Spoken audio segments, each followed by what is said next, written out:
welcome to Metaleiro, Michele. It's a pleasure to have you here to talk about Vision of Atlantis, this new album Pirates 2 Armada, and the upcoming tour. The upcoming tours? Meanwhile, how are you? How are the band doing during the last years? We are super busy, super excited, proud of what you're doing because I believe that Vision of Atlantis is facing an important growth in the last years, especially after Pirates 1. Things truly changed, truly started to change, and we gain credibility, we gain respect, I think, and this is something that we can only be proud of ourselves of because I think we made the right steps to improve ourselves. We were looking at our at what we were doing, and there was a lot that could have been improved, and we started to work on it. And I think we are how to say reaping what we sow right now. Like we are proudly gaining what we fought for. So yeah, it's a good moment. It's a pleasant moment right now. Awesome, thanks. Let's start by talking about the new album. How long have you been working on the new songs for Pirates 2 Armada?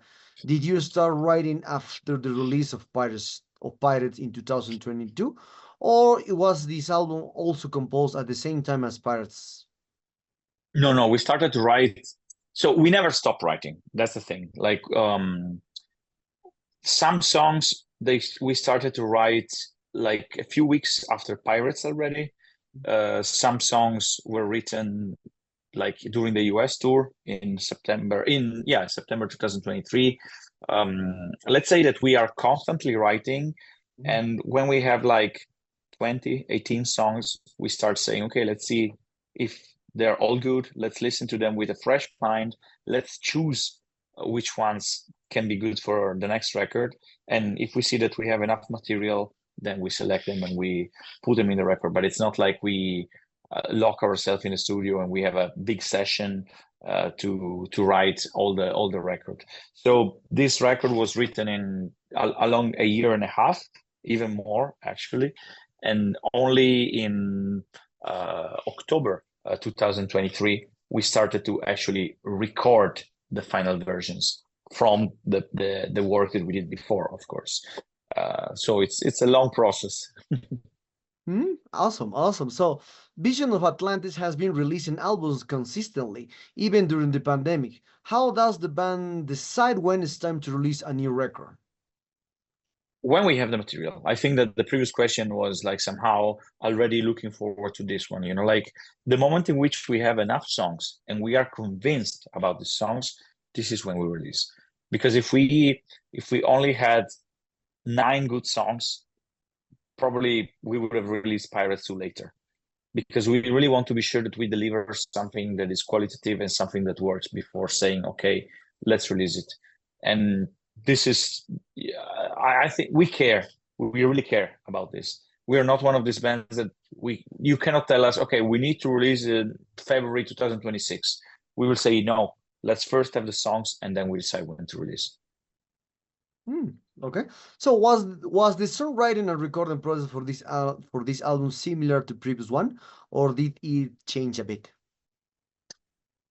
Partially similar, partially changed, because Pirates 1, let's call it like this for now, 6 songs were written by myself and Clemi, 7 actually, and the rest of the songs were written by our producer. But it's also true that on the live shows, on the reception, and in general, the 7 songs that Clemi and I wrote were the most impactful. And I think this is just because of one extremely simple reason. The fact that when you write your own music, the emotional charge that is inside of the song is way higher. It's just uncomparable. But that this band has suffered a lot of lineup changes, and I think it's important that you trust the people that are part of the team. And it took some time for Thomas, especially, who is the only founding member of the band still in the band, to give us trust. But we earned it. We earned it with quality. We earned it with good performances, with good songwriting. And when he himself saw that Pirates was a successful record, thanks to the great songs that we wrote together, Clemmy and I, and of course of the amazing work of Felix, because he's part of it, he was like, okay, let's try to have this next record fully written by you. And this is what you have right now. So the 7 songs of Pirates 1 that Clemmy and I wrote had the same songwriting style compared to the actual one. Of course, what Felix wrote for Pirates cannot be compared to what we did for Pirates 2. Okay, thanks for this. So, what do you choose the name Armada for the album, and why continue with the pirate theme? Do you feel like there is still a lot explored sonically and lyrically with that theme? So the name Armada comes from two factors. The factor number one is the fact that the main theme, the recurrent theme in this record is the battle. The battle that, of course, as pirates, we make a romance out of it. We tell a story, and it's the pirate battles that you face on the sea, you know. But the real concept behind this is the inner battles that you have as a human being towards, like the inner battles in yourself, the struggles that you have to fight, and the battles that you find in your life, you know. Like we all have battles to fight. It can be an argument with your boyfriend or your girlfriend.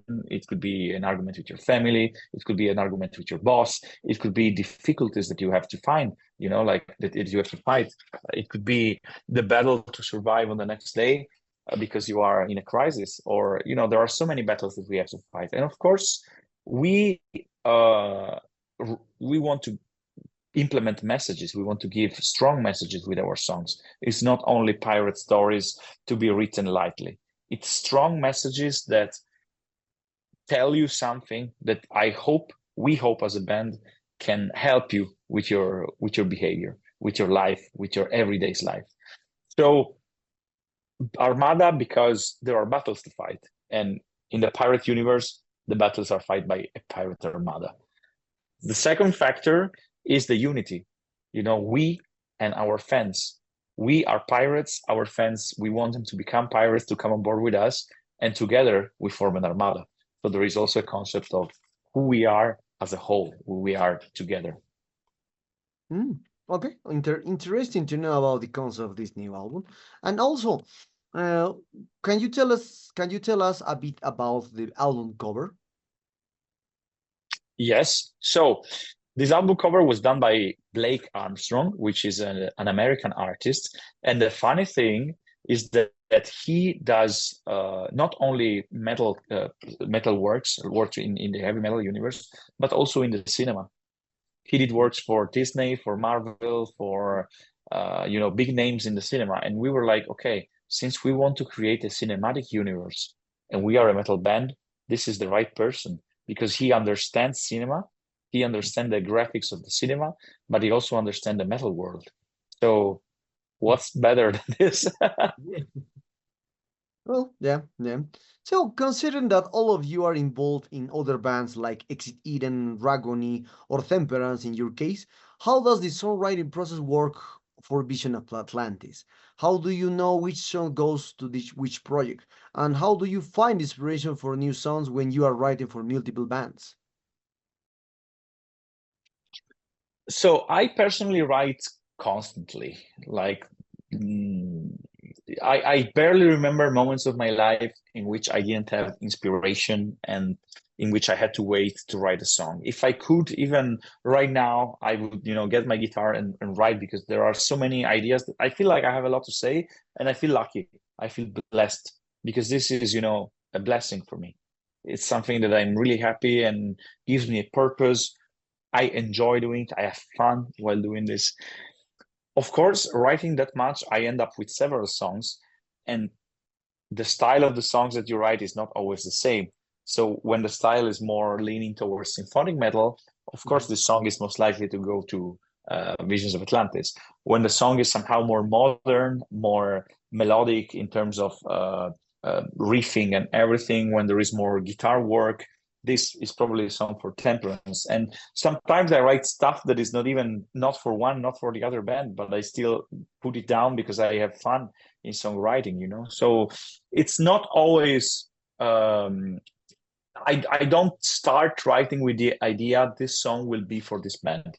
I listen to my inspiration, I write the song, and when it's done, I listen to it and I say, okay, this could work for this band or this could work for this other band. So it's, yeah, otherwise it would be brainy, it would be forced. You never have to force music in my experience.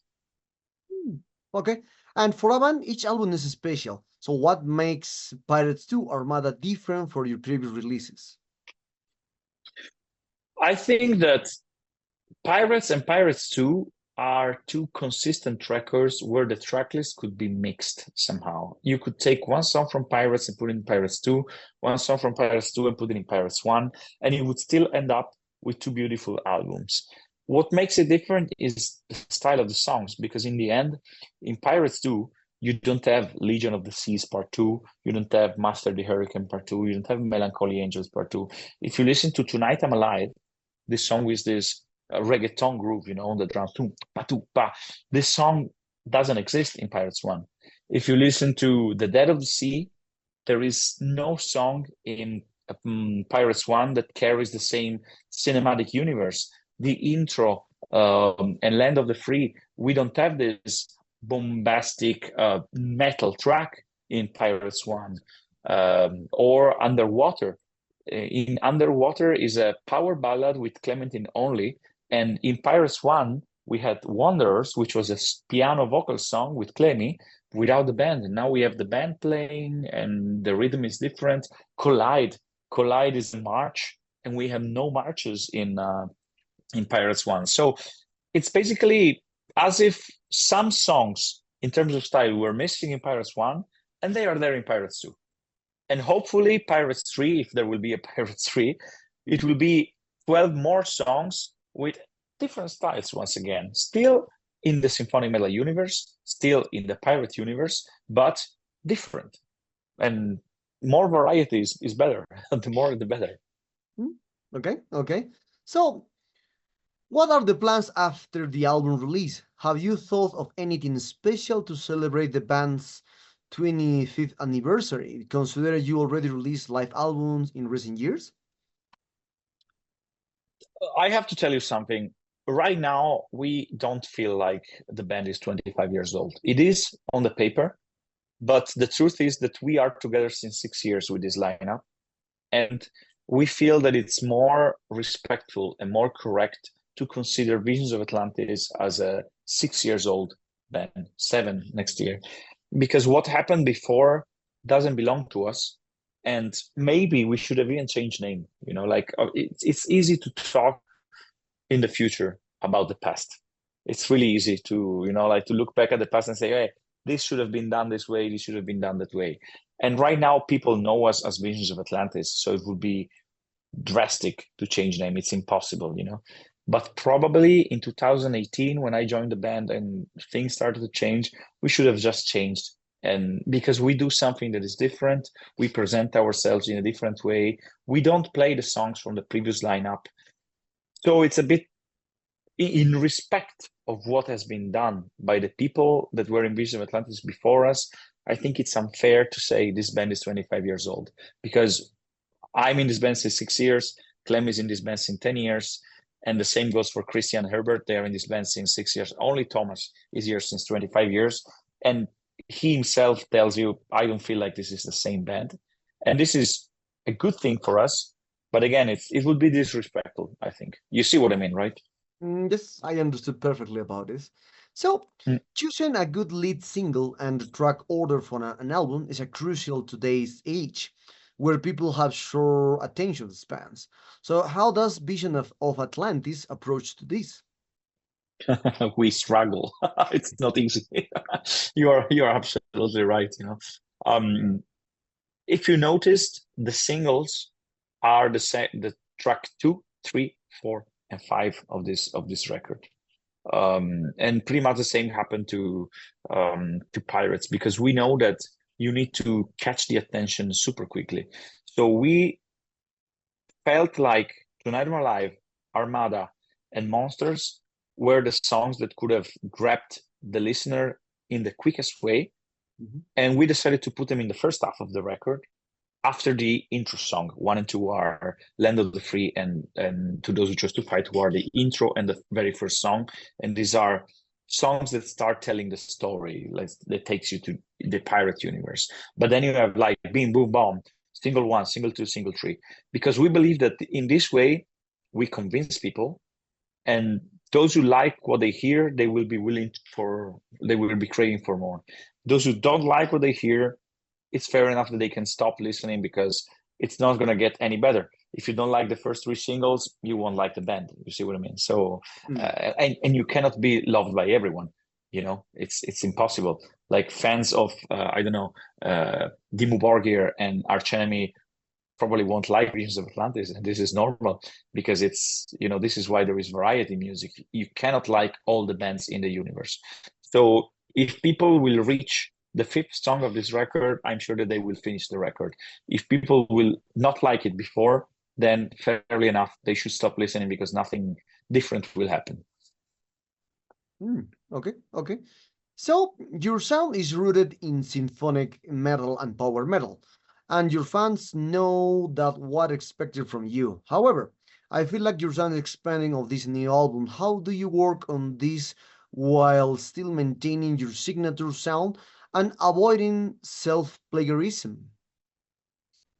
That's the thing. We write more songs. Normally, we never write just enough songs to fill the album. We never write 12 songs and that's it.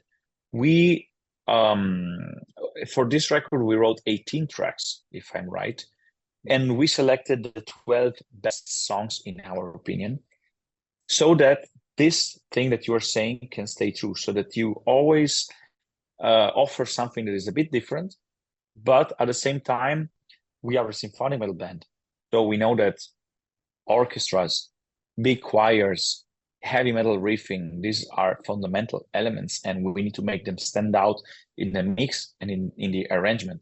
So the moment in which we have 2 songs that are similar to each other, one has the big orchestras and has the big riffing, and the other one maybe is more melody oriented, of course we choose the one with the big orchestras, because we feel like this is more faithful towards our style and our genre. And we don't use the other song that is in my folders on my files, but will probably never be used. we have more, like 6 or 7 more songs that were like not used for this record, and I believe that these songs will never come to light, you know. Okay. In the band's 20, as you mentioned, well, the band right now has 6 years of existence, but the career in the band's 20 years, you've gone through lineup changes, which can be tough for fans, especially when it comes to a vocalist, as they are often the final part of the band's sounds and image. So despite this, Vision of Talent has persevered, and some even say that this is the band's best era. Was the key to maintaining the band's quality and essence despite lineup changes? Do you consider this to the band's best era? I don't want to talk about in the name of those who were there in the past, because it would be disrespectful, you know. Like, I think that the first records of Visions of Atlantis were absolutely great records, you know, Ethera, Trinity. These records somehow wrote the history of symphonic metal. So it's really important albums. But in the last years, it seems like people like it more. And this is what matters the most.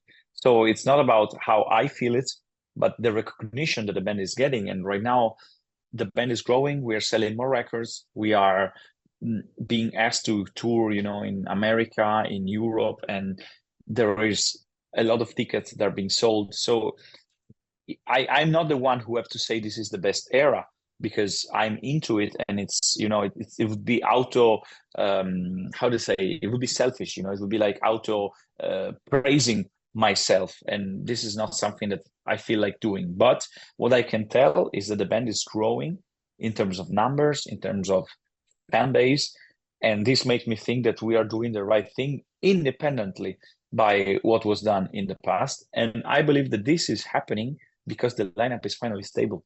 The reason why things are going well is because we found balance. We found chemistry. We are a family right now, and this, you feel it in the songs. You absolutely feel it in the songs. Okay, and talking about other kind of topics, how do you see the impact of artificial intelligence on music? Do you see yourself using as a, AI tools in the future for songwriting, recording, or album art video creation? So if I have to be honest, I think that using these tools to write songs would mean like being out of ideas. So I don't question the fact that they are qualitative stuff, because they have algorithms that are intelligent in a way.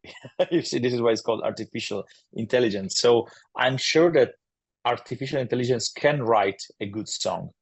But my thought is that if you do this, you truly are either lazy or out of ideas.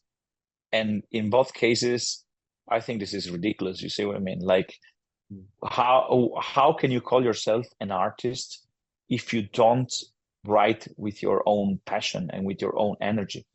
If it's not yourself, who puts, if it's not your work that you put in the field, it's too easy. So maybe it will be diffused, maybe it will grow, but this is something that highlights laziness of people, and people who search for help because they don't have the strength to fight their own battles and to put their self in the game.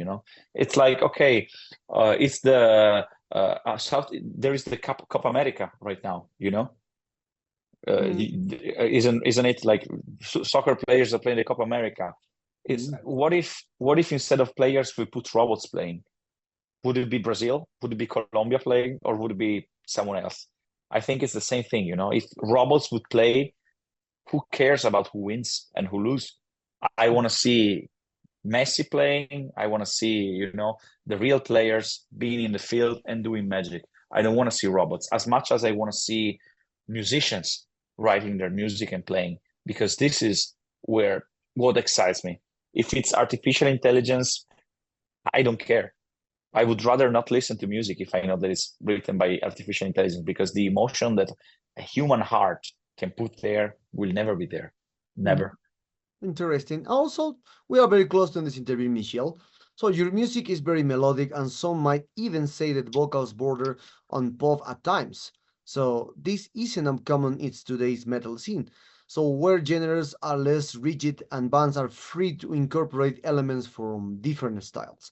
So what are your thoughts on this trend in metal music nowadays? And do you think of the new bands that are blending pop and metal sounds without hesitation? I think that this is natural evolution. Metal music cannot be the same forever. And it's absolutely normal that with time changes, things will change. When Metallica released Seek and Destroy, so we're talking about 81, if I'm right, or 81 or 82, it was a revolution. Now we look at it and it sounds old. Then they started, I'm using this example because it's pretty explanatory. Then they released the Black Album with Nothing Else Matters and Enter Sandman, and people were blaming them that they were pop. Now we are 40 years later, and people look back at it and they are like, oh wow, that was one of the best records of metal history. But back then it was criticized, even if it became massive. And now the same is happening. Music evolves, technology evolves. I'm sure that when Elvis was playing rock and roll, people were looking at him as a rebel because he was like the rock star, and people were used to Frank Sinatra and elegant people, and he was a rocker. The same goes on and on. Mm. Black metal, when the first artists put on face painting, who are this? Is it Carnival? And now we are like pirates, and people are, who are this? Is this Carnival? Kiss with the makeup. Things change. Things constantly change, and there are two choices. Choice number one is to accept that things change, and things number two is to refuse the change. But the world won't stop because we refuse the change. So I think that The only thing you can do is to truly accept the evolution of music. And if you don't like it, you just don't listen to it, because no one forces you. It's not like there is people pointing a gun at you saying, hey, you have to listen to trap, you have to listen to hip hop. No, you like Iron Maiden, you listen to Iron Maiden. The Iron Maiden records that made history will never disappear. In 20 years, people will still listen to Brave New World, to The Number of the Beast, to Killers, and to these beautiful records. And if you like them, you like them. It's not like new generation take anything away from the past. Absolutely. But this is a really good question. Thank you for asking. Okay. Thank you for your Michele. Thank you for your time. It's been a pleasure talking to you. Congratulations on the new album, and we hope to see you in Latin America again soon, because I saw you 2 times here in Latin America. So, finally, do you have any words for your fans in Latin America and readers of Metallerium? I have something to say to my fans, to our fans in Latin America. I love Latin America. I can't wait to be back.